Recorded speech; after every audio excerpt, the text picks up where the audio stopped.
에베소서 1장 3절로 14절까지 교독하겠습니다. 제가 먼저 읽겠습니다. 찬송하리로다. 하나님 곧 우리 주 예수 그리스도의 아버지께서 그리스도 안에서 하늘에 속한 모든 신령한 복을 우리에게 주시되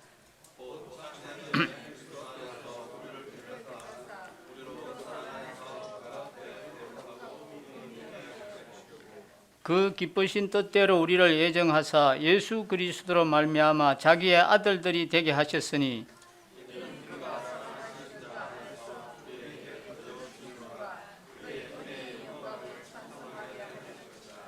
우리는 그리스도 안에서 그의 은혜의 풍성함을 따라 그의 피로 말미암아 속량 곧 제사함을 받았느니라.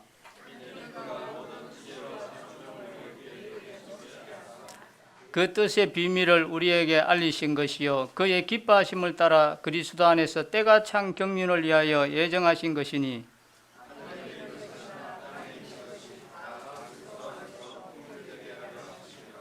모든 일을 그의 뜻의 결정대로 일하시는 이의 계획을 따라 우리가 예정을 입어 그 안에서 기업이 되었으니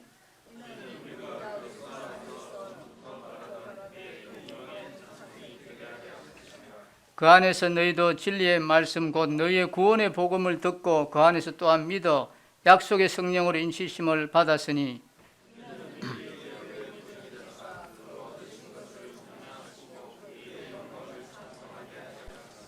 예, 14절까지 읽었습니다. 에베소서 1장 전체는 이제 그리스도 안에서 우리가 누리게 된 영적인 소유, 즉 영적인 축복, 이것을 이제 이야기하고 있습니다. 지난 시간에는 이제 4절에서 6절을 통해서 하나님 아버지께서 우리에게 베푸신 축복들이 어떠한 것인지를 살펴봤습니다. 하나님이 우리를 그리스도 안에서 선택하셨는데 왜 선택하셨느냐? 우리를 사랑하시기 때문에 선택을 했습니다. 또 우리를 거룩하고 흠이 없는 그러한 인격적인 존재로 되어지기 위해서 선택했습니다. 우리를 또한 택하실 뿐만 아니라 또한 아들로 삼아주셨습니다. 아들로 삼아주셨고 또 은혜를 주셨습니다. 이제 아버지 하나님을 생각해 보면 다 은혜인 것 같습니다. 우리가 구원받은 것도 하나님의 은혜이고 우리의 삶 전체가 하나님의 은혜인 것을 볼 수가 있습니다. 그리스도인의 삶 전체는 은혜 속으로 들어가서 은혜 아래서 이루어지는 이것이 그리스도인의 삶입니다. 그래서 이제 지난 시간에는 바로 하나님 아버지께서 우리에게 축복하신 축복들을 살펴봤는데 오늘은 이어서 이제 성자 하나님이 어떻게 우리를 축복하셨는지 또 성령 하나님께서 어떻게 축복하셨는지를 살펴보고자 합니다. 먼저 성자 하나님이 베푸신 축복 중에 첫 번째가 바로 이 구속하심입니다. 속량하심, 다른 말로 하면 속량하심, 구속하심, 이 다 같은 말인데 7절 말씀을 한번 보십시다. 1장 7절 말씀. 우리는 그리스도 안에서 그의 은혜의 풍성함을 따라 그의 피로 말미암아 속량 곧 제사함을 받았느니라 그랬습니다. 이 7절 말씀을 한번 자세히 보셔야 됩니다. 대충 그렇게 보시면 안 되고 한번 자세히 한번 보시기 바랍니다. 우리는 그의 은혜의 풍성함을 따라 제사함을 받아 하나님의 아들이 되었다. 이렇게 말씀을 하는데 여기에서 우리가 주목해야 할 사실이 있습니다. 그게 바로 뭡니까? 바로 그 은혜의 풍성함을 따라 하는 이 말씀과 또 속량 곧 제사함을 받았으니라는 그 말 사이에 중요한 말씀이 있습니다. 그게 뭡니까? 예, 그의 피로 말미암아라는 이 말이 나오고 있지요. 이것이 바로 무엇을 말하는 것입니까? 구속, 속량, 곧 죄사함은 하나님의 풍성함만으로는 도무지 설명이 되지 않는다는 것입니다. 여러분, 이 구속, 속량, 곧 죄사함을 말할 때는 반드시 있어야 되는 게 있습니다. 그것이 뭡니까? 바로 예수 그리스도의 피가 전제되어야 한다는 것입니다. 하나님은 은혜가 풍성하시고 또 사랑이 충만하신 분이지만 인간의 죄를 사하신 것은 아닙니다. 그렇기 때문에 인간의 죄를 사하신 것은 아닙니다. 하나님은 사랑의 주이시지만 또 한편에 또 하나님은 어떤 분이십니까? 어떤 하나님이십니까? 하나님은 사랑의 하나님이시지만 또 공의의 하나님이기도 하신다는 것입니다. 하나님은 사랑의 하나님이시기도 하시지만 또 공의의 하나님이시기도 합니다. 그러하기 때문에 하나님께서 인간의 죄를 사하기 위해서는 반드시 하나님의 이 공의를 만족시킬 수 있는 이 대가가 지불되어야 되는 것입니다. 이러한 대가가 없이 그냥 이 구원이 이루어지는 것이 아닙니다. 그 대가가 바로 뭡니까? 그 대가가 바로 예수님의 피라는 것입니다. 인간의 죄는 피로서만 사해질 수가 있습니다. 피 흘림이 없으면 죄사함이 없다 이렇게 말씀했습니다. 그래서 예수님께서는 죄와 허물이 없으셨지만 친히 이 속죄 제물이 되셔서 이 십자가 제단에서 피를 흘리시면서 죽으셨습니다. 그리고 하나님은 그러한 예수님의 피에 근거해서 당신의 은혜의 풍성함을 따라 예수 그리스도를 믿는 자마다 그 죄를 사하여 주신 것입니다. 그러므로 우리가 죄사함을 생각할 때 반드시 무엇을 생각을 해야 됩니까? 먼저는 하나님의 풍성하신 은혜를 생각해야 됩니다. 이 하나님의 풍성하신 은혜가 없이는 우리는 구원받을 수가 없습니다. 그래서 하나님의 먼저는 풍성하신 은혜를 생각해야 되고 또 동시에 무죄하신 이 예수님의 피의 희생을 우리는 생각을 해야 됩니다. 이것이 동시에 갖춰져야지만이 우리에게 구원이 이루어지는 것입니다. 그래서 우리는 이 구속의 은혜를 생각할 때 참 기뻐하면서도 우리는 때로는 예배에 눈물이 있습니다. 왜 그렇습니까? 바로 이 공의의 하나님을 만족시키기 위해서 예수님의 그 피를 흘리시는 희생의 대가가 치러졌기 때문에 그렇습니다. 우리가 구원받는 데 있어서는 아무 대가가 없이 받았지만 그러나 이면에 우리 예수님께서는 이 그리스도의 피의 희생이라고 하는 엄청난 대가가 있었다는 것을 우리는 기억을 해야 되는 것입니다. 우리가 예수 그리스도로 말미암아 받은 축복은 바로 이 구속이라 했습니다. 바로 제사함인데 이때 당시에 이 로마 제국에는 노예가 한 600만 명 정도 됐답니다. 600만 명이나 되는 그런 노예들이 많이 있었다고 합니다. 자유를 잃어버리고 노예가 되는 것이 얼마나 비극인 것을 그들은 보아왔습니다. 바울은 그들에게 그러나 그것보다 더 무서운 비극이 있다고 말을 했습니다. 그것이 바로 뭡니까? 바로 죄악의 종이 되어 있는 이것이 더 큰 비극이라고 바울은 이야기를 했습니다. 이 죄의 종으로부터 노임을 받는 자유, 이것이 바로 구속이라는 것입니다. D.L. 무디는 노예가 해방의 소식이 전달될 때 기뻐 뛰는 것을 보고서 저들이 노예에서 해방되는 것도 저렇게 기뻐 뛰는데 우리가 죄에서 구원받아 하나님의 자녀가 되고 하나님의 백성이 되었으니까 우리가 기뻐 뛰는 것이 당연한 것이 아니냐 하는 그런 말을 했습니다. 이 구속이라는 말은 값을 치르고 다시 사온다 하는 그런 뜻입니다. 값을 치르고 다시 사온다 하는 그런 말인데, 이 구속이라는 단어가 세 종류가 있습니다. 바울 서신에서 이 세 종류의 단어가 다 사용되었는데, 첫 번째 단어는 노예를 사려는 생각을 가지고 노예 시장 속으로 들어간다 하는 그런 뜻이 있습니다. 그리고 두 번째는 아주 값비싼 대가를 지불하고 그 노예를 산다는 그 뜻이 있고, 이제 세 번째는 노예 시장 밖으로 그 노예를 끌고 나와서 너는 자유야 이렇게 이제 선포를 해준다 하는 것입니다. 그래서 예수님께서 우리를 구속하셨다는 구속의 이 은혜 가운데 이 세 가지 개념이 다 포함되어 있습니다. 예수님께서 이런 말씀을 했습니다. 죄를 범하는 자마다 죄의 종이라 그랬습니다. 죄를 범하는 자마다 죄의 종이라 했습니다.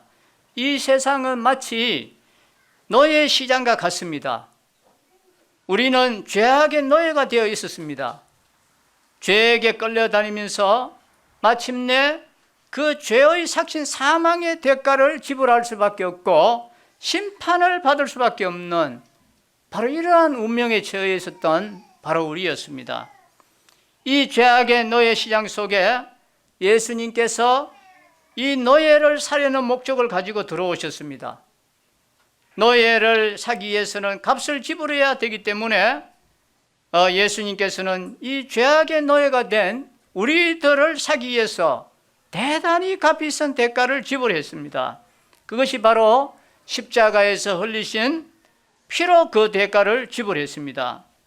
그리고 나서 너는 이제부터는 자유라, 자유야 이렇게 선포를 해 주셨습니다. 그리고 또 덧붙여서 그러나 그 자유로 육체의 기회를 삼지 말고 그 자유함을 가지고 잘 살아야 돼 이렇게 말씀했습니다. 간음했다가 사람들에게 잡혀온 여인에게 예수님께서 말씀했습니다. 나도 너를 정죄하지 아니하노니 가서는 다시는 죄를 범치 말아라 이렇게 말씀했습니다. 이것이 바로 구속이라는 단어에 포함된 그런 의미입니다. 이제 이 구속이 어떻게 해서 이루어지는 그 과정을 한번 보시면 7절 그 상반절 한번 보겠습니다. 7절 상반절에 보면 우리는 그리스도 안에서 그의 은혜의 풍성함을 따라 그랬습니다. 하나님께서 우리에게 은혜를 주기를 기뻐하시는 그 풍성한 은혜 때문에 이 구속이 이루어지게 된 것입니다. 이제 구속의 방편이 뭡니까? 그 7절 또 그 다음에 말씀이 있죠. 그의 피로 말미암아 그랬습니다. 이게 구속의 방편입니다. 그의 피로 말미암아. 이제 구속의 결과가 어떻습니까? 속량, 바로 이 구속입니다. 곧 제사함을 받았느니라 했습니다. 구속의 결과는 이제 속량, 바로 제사함을 받았다 그랬습니다. 얼마나 큰 축복입니까? 정말 우리는 이 축복을 감사하지 아니할 수 없습니다. 그리스도 안에서의 범죄를 이제 그리스도 밖에서의 범죄와 똑같이 보시지 않습니다. 우리 하나님은 그렇게 보시지 않지요. 우리가 예수님 믿기 전에는 어디에 있었습니까? 어디 아래에 있었습니까? 우리는 율법 아래에 있었습니다. 율법을 통해서는 하나님이 인간을 바라보실 때 거기에는 절대로 용서가 없습니다. 율법 아래에서는 항상 바로 뭐가 있습니까? 정죄. 이 정죄밖에 없었습니다. 그런데 이제 로마서에서 바울은 놀라운 사실을 우리에게 말씀해 줬습니다. 우리가 예수 그리스도를 구주와 주님으로 믿고 그분의 은혜로 구원받은 그 순간에 우리는 이제 율법 아래에 있지 않고 어디에 있게 된다 했습니까? 우리는 율법 아래에 있지 않고 이제 은혜 아래에 있게 된다 이렇게 말씀했습니다. 이 은혜라는 말을 다른 말로 바꾸면 사랑이라고 바꿀 수 있습니다. 이 사랑 안에 이렇게 이야기할 수 있습니다. 우리가 한번 생각해 보겠습니다. 우리 자녀들은 부모의 법 아래에 있습니까? 은혜 아래에 있습니까? 우리가 법을 가지고 자녀를 다루는 그런 부모가 있습니까? 얘들아, 여기 너희들을 위한 십계명이 있다. 이제 법을 만들어 놓고 그 법에 의해서 자녀들이 살도록 강요하는 그런 부모는 아무도 없을 것입니다. 자녀들은 모두 부모의 뭐 아래 있습니까? 바로 이 사랑 아래 있습니다. 여러분이 그리스도 안에서 아무리 많은 죄를 지어도 상관이 없습니다. 다 용서함을 받았습니다. 이 말은 그리스도 안에서 그의 은혜로 우리가 구원받은 사람들은 죄를 마음대로 지어도 된다는 그런 말이 아닙니다. 로마서에서 분명하게 그것을 명확하게 우리에게 가르쳐주고 있습니다. 우리가 70번씩 7번이라도 우리는 용서함을 받을 수 있다 했습니다. 490번을 죄를 지어도 용서를 받을 수 있고 또 무한한 용서를 받을 수 있습니다. 넉넉한 용서가 우리에게 허용되어 있습니다. 그러나 이 말은 우리가 죄를 마음대로 지어도 좋다는 그런 말이 아닙니다. 율법 아래에 있는 상태가 얼마나 비참한 상태인가를 깨닫고 그 상태에서 구원받아 하나님의 사랑을 깨달은 사람이라면 마음대로 죄를 지을 수 없습니다. 다만 우리의 육신의 연약함 때문에 혹시 죄를 범해도 그러할지라도 우리에게 대언자가 계십니다. 이분 앞에 우리가 자백을 하면 용서를 받는다 했습니다. 이것이 바로 구속의 사랑입니다. 이제 성자 하나님께서 두 번째로 축복하신 것이 바로 이 계시하심인데, 이제 8절 한번 보시겠습니다.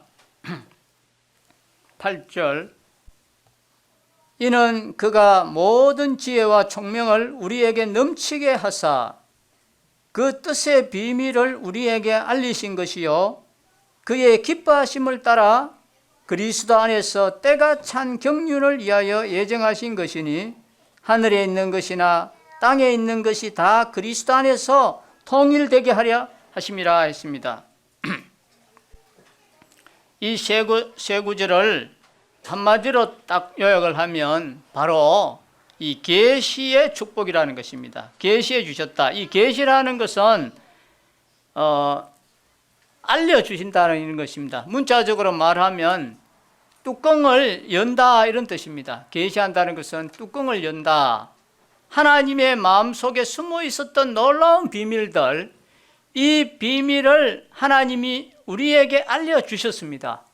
이 비밀을 깨달을 수 있도록 우리에게 지혜와 총명을 주셨습니다. 하나님이 우리에게 지혜와 총명을 주신 가장 큰 목적은 우리를 향하신, 그리고 이 세계를 향하신 그 하나님의 위대하신 경륜을 깨달아 알 수 있도록 하기 위해서 우리에게 계시해 주셨습니다. 지난 서론 부분에서도 제가 말씀드렸지만 이 계시의 대상, 이 비밀을 하나님은 누구에게만 알게 해주셨습니까? 모든 사람에게 다 알게 해주셨습니까? 아니죠. 바로 하나님의 자녀에게만 알게 해주셨다는 것입니다.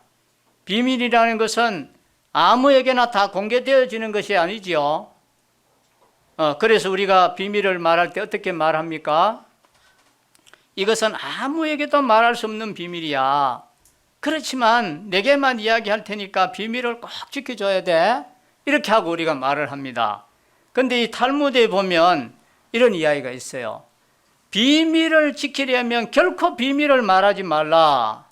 모든 사람에게는 그 비밀을 나눌 수 있는 친구 하나쯤은 다 있으니까 이렇게 말을 했습니다. 그래서 예수님께서도 하나님의 심중에 있던 그 영광스러운 놀라운 비밀을 하나님의 이 자녀에게만 알게 해주셨다는 것입니다. 이게 얼마나 놀라운 축복입니까? 구원받은 사람들에게 하나님께서 이 영적인 지혜와 총명을 주셔서 이 비밀을 깨달아 알 수 있도록 했습니다. 참 놀랍지 않습니까? 대학 교수고 박사 학위가 있어도 성경이 읽어지면 깨달아지는 게 아닙니다. 그러나 배움이 좀 부족할지라도 구원받은 하나님의 자녀에게는 이 성령님께서 하나님 말씀을 읽을 때 탁 깨닫게 안 해주십니까? 이 계시를 해주신다 이 말입니다. 놀라운 우리는 복을 받았습니다. 하나님의 놀라운 비밀을 알 수 있도록 해주셨습니다. 12 제자를 이제 주님께서 3년 동안 가르쳤습니다. 3년 동안 가르치고 이제는 십자가를 향해서 이제 가실 날이 이제 얼마 남지 않았는데, 제자들을 이제 교육시킨 제자 학교 그 이제 훈련을 이제 마칠 때 우리 주님께서 시험 문제를 하나 내줬습니다. 제자들한테. 어떤 시험 문제 내줬습니까? 혹시 기억하시나요? 시험 문제 하나 딱 내줬습니다. 사람들이 인자를 누구라 하느냐, 이 질문 하나 탁 던져줬습니다. 참된 기독교 신앙에 들어오려면 반드시 이 문제가 해결돼야 됩니다. 예수 그리스도가 누구인지를 알아야 된다 이 말입니다. 세계의 모든 종교에는 종교의 그 교주의 가르침이 있습니다. 그 가르침이 최우선되고 있습니다. 그러나 우리 기독교는 그리스도의 교훈이 중요한 것이 아니라 뭐가 더 중요합니까? 그리스도 자신이 중요한 것입니다. 예수의 교훈이 우리를 구원하는 것이 아니라 예수가 우리를 구원합니다. 내가 곧 길이요 진리요 생명이니 나로 말미암지 않고는 아버지께로 올 자가 없다 그랬습니다. 예수님이 누구이신가? 이 사실을 깨닫고 믿기만 할 때 우리는 그 순간에 구원이 이루어지고 그 순간에 하나님의 영광스러운 계획 속에 우리가 들어가게 되는 것입니다. 사람들이 인자를 누구라 하느냐? 이렇게 했을 때 많은 대답이 있었습니다. 들어는 세례 요한, 들어는 예레미야나 또 선지자 중에 하나입니다 그랬습니다. 너는 나를 누구라 하느냐? 너희는 나를 누구라 하느냐? 이렇게 물었을 때 시몬 베드로가 어떻게 대답했습니까? 주는 그리스도시요 살아계신 하나님의 아들입니다 했을 때 주님이 그 대답을 굉장히 기뻐했습니다. 바요나 시몬아, 네가 복이 있다. 이를 네게 알게 하는 이는 혈육이 아니요 하늘에 계신 내 아버지다 하면서 주님께서 얼마나 기뻐하신지 모릅니다. 이 깨달음이 대단히 중요한 것입니다. 이 영적인 깨달음, 진리의 빛이 확 비춰오는 순간에 우리는 놀라운 비밀을 한순간에 알게 됩니다. 하늘에 계신 아버지 하나님을 알게 되고 내가 그분의 자녀라는 영광스러운 비밀을 알게 되고, 이 벅찬 감격을 바울은 또 골로새서에서는 이렇게 고백을 했습니다. 너희를 골로새서 1장 5, 6절에 보면 이렇게 고백을 했습니다. 너희를 위하여 하늘에 쌓아둔 소망으로 말미암음이니 곧 너희가 전에 복음 진리의 말씀을 들은 것이라.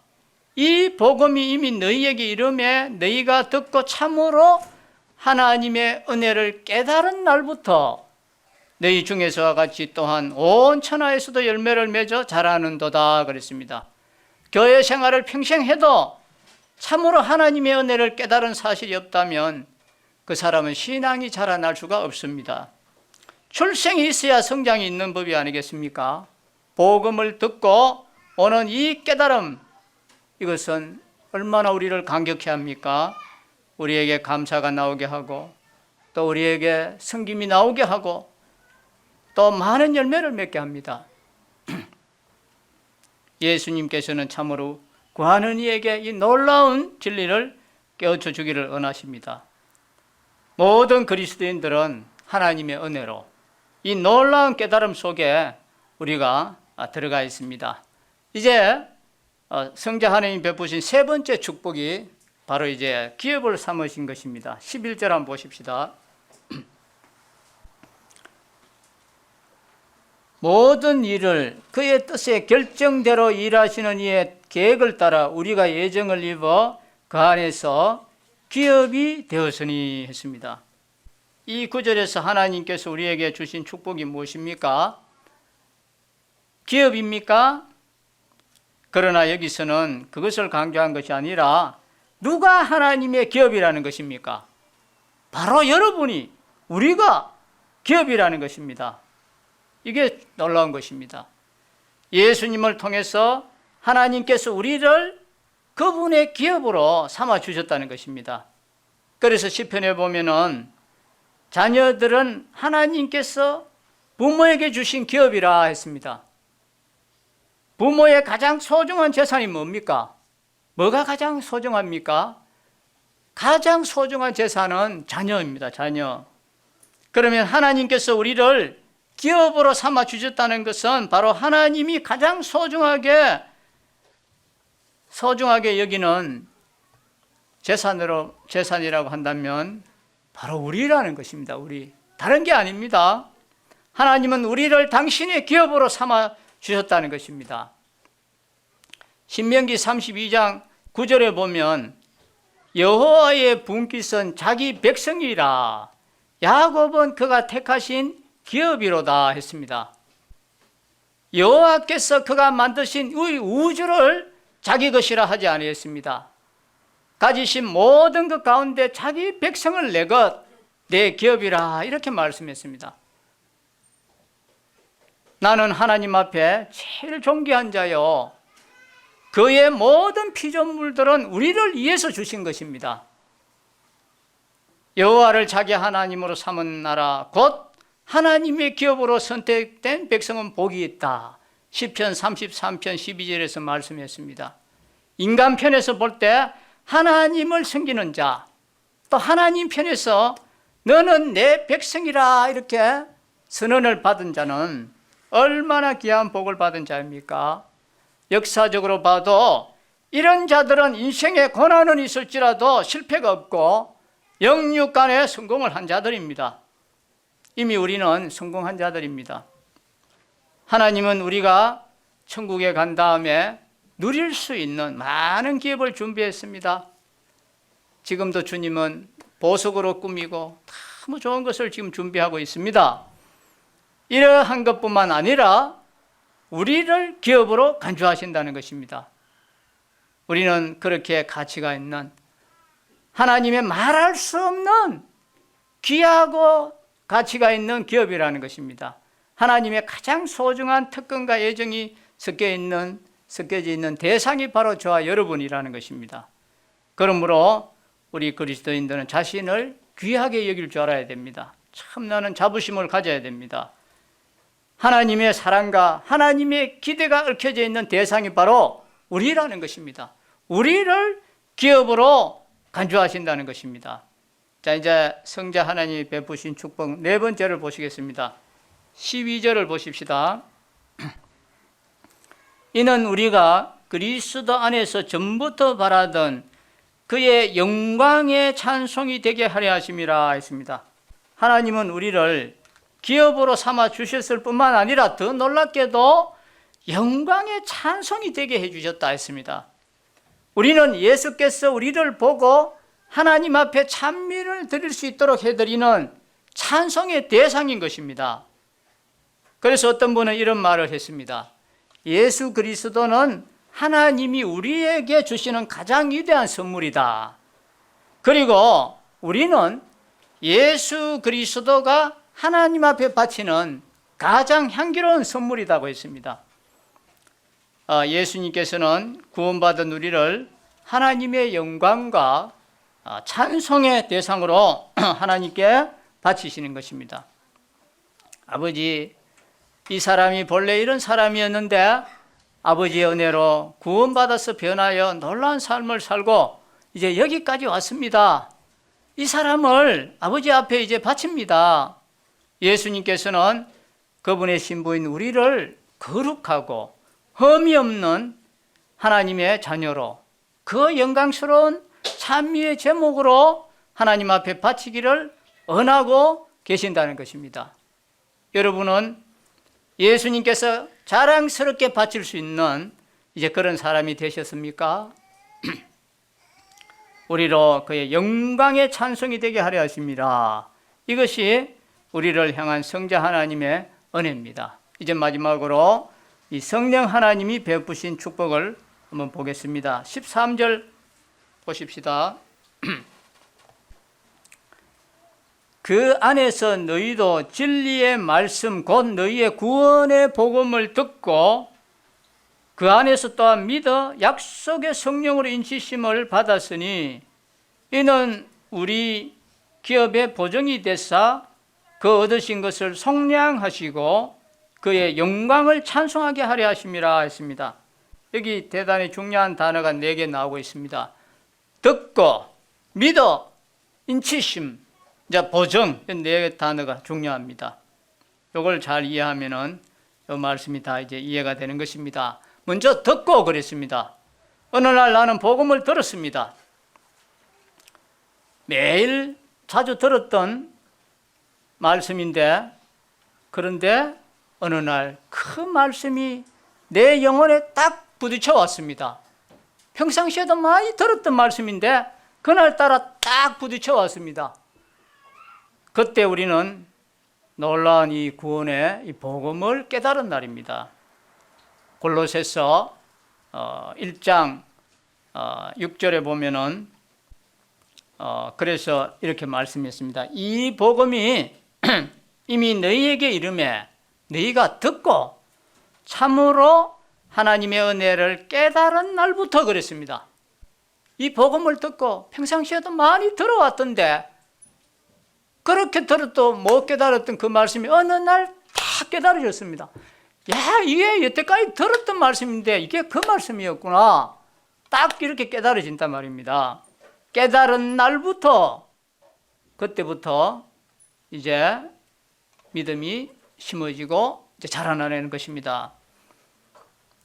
듣고, 자, 이제 또 13절 보십시다. 13절에 다시 보면, 그 안에서 너희도 진리의 말씀, 곧 너희의 구원을 복음을 듣고, 그 다음 뭡니까? 그 안에서 또한 믿어. 그렇습니다. 그죠? 예, 들은 다음에는 이제 믿어야 됩니다. 듣고 믿어. 복음의 주인이신 예수 그리스도, 우리의 죄를 짊어지고 죽으신 후 장사 지낸 지 사흘 만에 부활하신 이 예수 그리스도를 나의 구원의 주님으로 이제 믿어야 되는 것입니다. 이 사도행전을 한번 읽어보십시오. 듣고 믿고 하는 그런 순서가 수도 없이 나와 있습니다. 때로는 그게 듣고 깨달아지면 이런 식으로 표현이 되어 있는데, 듣고 믿고 하는 이런 순서가 계속 나오는 것을 볼 수 있습니다. 우리는 구원의 복음을 듣고 이 예수 그리스도를 나의 구주로 믿는 그 순간, 그때 이 복음이 기쁜 소식이 되는 것입니다. 그전까지는 복음은 기쁜 소식이 되지 않습니다. 이 구원의 복음을 듣고 예수를 나의 주, 나의 하나님으로 받아들이는 그 순간에 이것은 기쁜 소식이 되는 것입니다. 이것은 머리로만 아는 믿음이 아닙니다. 성경에 보면은 귀신들도 하나님을 믿고 떤다 그랬습니다. 귀신들도 하나님 계심을 알아요. 또 두려워해요. 믿고 떤다 그랬습니다. 그렇지만 귀신이 하나님을 한 분인 것도 믿고 또 알지만 귀신이 하나님을 경배합니까? 하나님 경배 안 하지요? 또 귀신이 하나님에 대한 애정이 있습니까? 없습니다. 알기만 알고 있습니다. 알기만 알고 있습니다. 귀신도 예수님께서 인간의 죄를 대속하기 위해서 십자가에서 죽으셨다는 사실을 믿고 있습니다. 그러나 어떤 의미에서 믿고 있습니까? 그것은 알기만 알고 있는 그런 믿음이라는 것입니다. 그렇기 때문에 아무리 알면 못합니까? 알기만 하는 것은 믿음이 아니다는 것입니다. 예수님께서 정말 나의 주님이시오, 나의 하나님이시오라는 이 사실을 깨닫고 마음으로 받아들일 때 이게 진정한 믿음이라는 것입니다. 예수 외에 다른 길로는 구원받을 수 없습니다. 예수님만이 구원의 길입니다. 예수 안에 나의 구원의 믿음을 두고 예수를 나의 구주로 시인하는 그 순간에 성령님께서 이제 인쳐주십니다. 그때 이 성령님께서 하시는 일이 두 가지인데, 하나는 인치셨다 했습니다. 그리고 또 두 번째는 우리의 보정이 되셨다 했습니다. 이 인치셨다는 것은, 자, 1장 13절 다시 한번 보십시다. 그 안에서 너희도 진리의 말씀 곧 너희의 구원의 복음을 듣고 그 안에서 또한 믿어 약속의 성령으로 인치심을 받았으니 했습니다. 인치심을 받았다. 인치심을 받았다는 말은 과거의 일로 표현이 되어 있습니다. 인치심을 받았다. 복음을 듣고 그분을 믿는 순간에 약속의 성령으로 이미 인치심을 받은 것입니다. 이 인치셨다는 것은 이 도장을 찍는다는 말입니다. 인치셨다. 도장을 탁 찍는 거예요. 소 같은 거, 돼지나 뭐 이런 그 가축에 도장을 꽉 찍는 거 보셨지요? 이 도장을 꽉 찍는 게 인치있다는 것입니다. 인치있다는 것은 네 가지 의미가 있는데, 첫 번째는 이 소유의 의미가 있습니다. 우리가 책을 한 권 사면 이 책에다가 내가 도장을 하나 꽉 찍어 놓습니다. 제 이름을 꽉 찍어 놓으면 이것은 바로 신현주 책이다 하는 걸 이제 소유를 표시하는 것입니다. 그래서 이제 디모데후서 2장 19절에 보면 이런 말씀이 있습니다. 그러나 하나님의 견고한 터는 서서히 인침이 있어 일러서되 주께서 자기 백성을 아신다 하며 그랬습니다. 우리에게 인치심이 있는 순간부터 하나님은 나를 향해서 내가 너를 안다 이 말입니다. 인치 있을 때 내가 너를 안다 이 말입니다. 주님의 것이니까, 주님의 소유니까 주님께서 나를 아신다 이 말입니다. 그런데 성경에 나와 있는 최대의 비극이 뭔지 아십니까? 최대의 비극은 이제 마지막 그 심판대 앞에서 내가 주여 주여 내가 주님의 이름으로 선지자 노릇하고 주의 이름으로 귀신을 쫓아내고 주의 이름으로 많은 긍정을 행하지 않았습니까? 했을 때 주님의 그 대답이 내가 너희를 도무지 알지 못하니 불법을 행하는 자들아 내게서 떠나가라. 이것보다 더 큰 비극이 어디에 있겠습니까?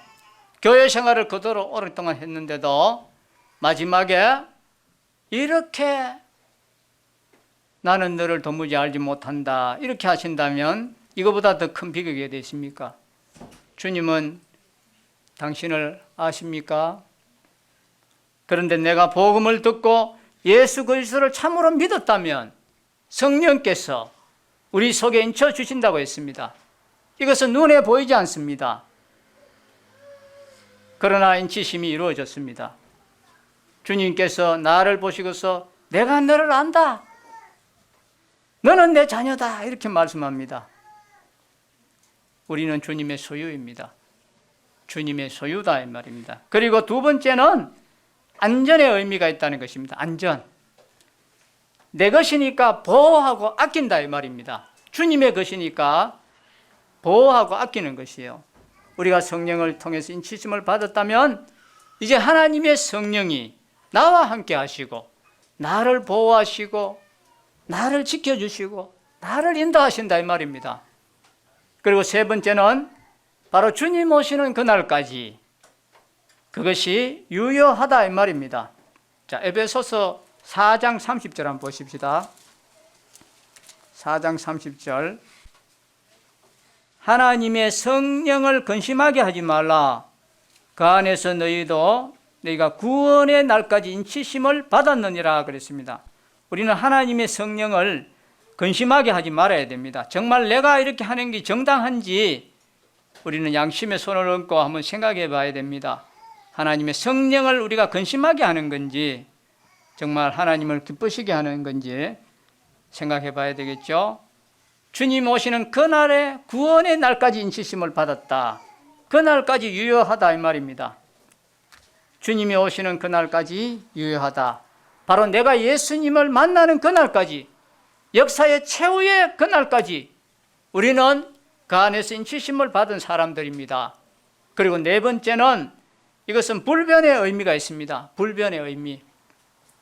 우리가 어떤 문서나 계약할 때 도장을 찍습니다. 그죠? 집을 살 때도 이제 계약서의 문서에 도장을 찍습니다. 도장이 찍혀야지 그것은 유효하기 때문에 그렇습니다. 도장이 찍히면 이제 계약이 완성이 되고 그 계약은 이제 변경할 수 없습니다. 불변합니다. 다시 말하면 주님과 나 사이의 관계가 이제 영원한 관계가 되었다 이 말입니다. 불변하는 관계입니다. 복음을 깨닫고 예수님을 믿는 그 순간에 성령께서 나에게 도장을 꽉 찍어 주었습니다. 변할 수가 없는 도장입니다. 하나님의 자녀가 한 번 되면 우리는 이제 자녀가 안 될 길이 없습니다. 영원한 하나님의 자녀입니다. 내가 복음을 깨닫고 예수를 믿은 그 순간에 아무것도 그것이 우리는 들을 수도 없고 느낄 수도 없지만 주님께서는 그분의 영을 통해서 영원히 나와 함께 가시는 것입니다. 이것이 영원히 변하지 않는 약속입니다. 그리고 이제 두 번째가 바로 이 보정이 되셨다 했습니다. 보정이 되셨다. 자, 14절 한번 보십시다. 이는 우리 기업의 보정이 되사 그랬습니다. 보정이 되사. 성령께서는 우리를 인치셨을 뿐만 아니라 또한 보정하셨습니다. 보정하셨다. 보정하셨다는 것은 무엇입니까? 우리가 집을 살 때 이제 계약하면서 처음에 우리가 돈을 타집을 못합니다. 보증금을 얼마 내야 됩니다. 그죠? 보증금을 내야 됩니다. 이 보증이라는 것은 다 준 것이 아닙니다. 그러나 이제 주는 것의 시작이지요. 고린도 후서 1장 22절에 보면 이런 말씀이 있습니다. 그가 또한 우리에게 인치시고 보증으로 우리 마음에 성령을 주셨느니라 그랬습니다. 성령을 주셨느니라. 여기에 우리가 하나님과 불변의 관계를 맺었고 또 하나님의 약속 속에서 축복받은 자녀라는 것을 하나님이 어떻게 보정하셨는가 하는 대답이 여기에 있습니다. 하나님께서 보정으로 우리 속에 성령을 주셨다 이렇게 했습니다. 내가 예수님을 믿는 순간에 이 보정으로 성령께서 내 마음속에 오시는 것입니다. 예수님을 영접한다는 것의 의미는 예수의 영을 내 안에 모셔드린다는 것입니다. 내 안에 예수님께서 거하신다는 말은 성령께서 거하신다는 말과 똑같습니다. 차이가 없습니다. 자, 제가 질문 하나 하겠습니다. 여러분, 성령을 받았습니까? 예, 감사합니다. 성령을 받는 유일한 조건은 주님께서 우리에게 제시해 주었습니다. 오늘 여기 말씀에서 듣고 믿고 이 두 가지 말씀이었습니다. 복음을 듣고 예수를 나의 구주로 믿었으면 내 마음속에 성령께서 오시는 것입니다. 일단 오셨다면 이 성령님은 다시는 결코 떠나지 않습니다. 그런데 여기서 우리 안에 계신 성령께서 우리를 향한 하나님의 보정이라고 말씀했습니다. 이 성령을 보정으로 주셔서 앞으로 많은 축복을 주시겠다는 하나님의 약속입니다. 성령께서 내 속에 오셨다는 사실은 이 말은 내게 이루어질 보다 영광스러운 미래의 축복의 시작에 불과하다 이 말입니다. 다 준 게 아니에요. 시작에 불과하다 이 말입니다. 성령께서 내 속에 오셨다는 사실은 앞으로 내게 이루어질 보다 영광스러운 많은 축복들, 미래의 축복의 시작에 불과하다 이 말입니다. 우리는 시작에 불과한 축복을 받았습니다. 앞으로 어마어마한 축복을 우리는 받게 됩니다. 창세기에 보면 아브라함의 늙은 종이 그 아들 이삭의 신부감을 구하기 위해서 이제 저 먼 나라에 이제 갑니다. 그 장면이 나오는데 이제 딱 이제 보니까 리브가를 만났습니다. 그래서 이제 몇 마디 해보니까 야, 하나님이 예비하신 그인가 보다 하고 이제 이 리브가에게 처음에 어떤 선물을 준지 아세요? 무슨 선물 주셨나요? 손목걸이를 줬어요. 손목걸이 한번 보세요. 손목걸이를 줬습니다. 그리고 이제 그 리브가의 안내를 받아서 이제 그 가정으로 이제 인도되어 가지고 가족들하고 이제 이런저런 이야기를 하다가 리브가가 이제 결정을 합니다. 나는 이제 이 사람을 따라서 이삭의 아내가 되겠습니다 하고 이렇게 결정을 했을 때 그때 또 뭘 준지 아십니까? 그때 은금 폐물과 의복을 주었습니다. 그러니까 한 번에 다 안 주고 일부분만 주고 그 위에 폐물을 주고 또 결혼 후에도 필요하다면 계속 주었을 것입니다. 마찬가지입니다. 내가 예수님을 믿기로 결심한 그 순간에 하나님은 내 속에 성령을 주셨습니다. 이것은 뭐냐 하면 이제 좋은 일에 시작이다 이 말입니다.